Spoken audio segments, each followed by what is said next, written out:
We've obviously not closed Guantanamo. We categorized all of the people who were in Guantanamo, a number of people who could have been released, some who would have been tried, and some who would have been detained. That would have led to the ultimate closure of Guantanamo. That has not happened, and I think that's problematic. Guantanamo's continued existence serves as a recruiting tool for extremists, for terrorists, and it also hurts our credibility. Eric Holder's tenure as Attorney General of the United States has been among the most consequential and controversial in American history.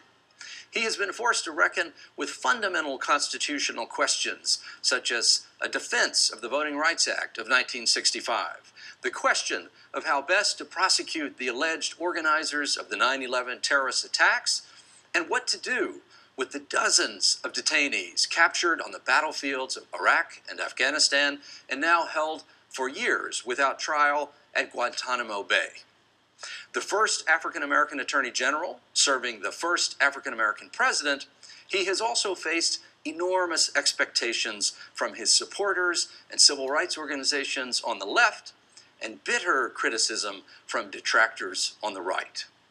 Over 5 years, he has survived a withering series of controversies, extending right into the past few days after revelations that the Department of Justice secretly subpoenaed thousands of telephone records from the Associated Press. We sat down with Attorney General Holder recently at the headquarters of the Department of Justice in Washington, D.C. for an extended conversation, looking back over those 5 years and ahead to what he hopes to accomplish in his remaining time as Attorney General of the United States. After the interview with Attorney General Holder, we sit down with Ryan Crocker, former ambassador to Iraq and Afghanistan, to hear his views on the controversy swirling around the death of an American ambassador and 3 others in Benghazi, Libya, and a surprisingly optimistic view of the future in Afghanistan. And now, our special conversation with Attorney General Eric Holder. Thank you for joining us. Thanks for having me.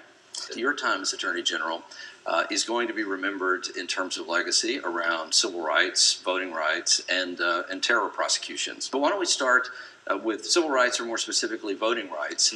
Tell me in short strokes, what's wrong, or what's the flaw in the argument that enough progress has been made that Alabama is not grotesquely suppressing voting the way that it once did? I think we've made enormous progress since 1965, but the reality is there are still issues that call for that specific mechanism that exists within the 65 Voting Rights Act, Section 5, and we've used it very successfully over the last 12 to 18 months. If you see the results of the cases that we have brought in Texas, in South Carolina, and in Florida, you see that although, again, we've made significant progress, issues still remain. Texas tried to implement a system where people would have had to travel hundreds of miles to get the necessary photo identification. And if they did not have the ability to come up with the underlying documents, they would have had to pay in order to get those documents.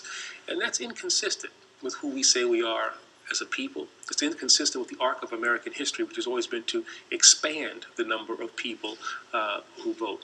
And so, yes, we have made a lot of progress. There are still problems. And in order to address those problems, Section 5 is still a necessary tool that we need to have at the Justice Department.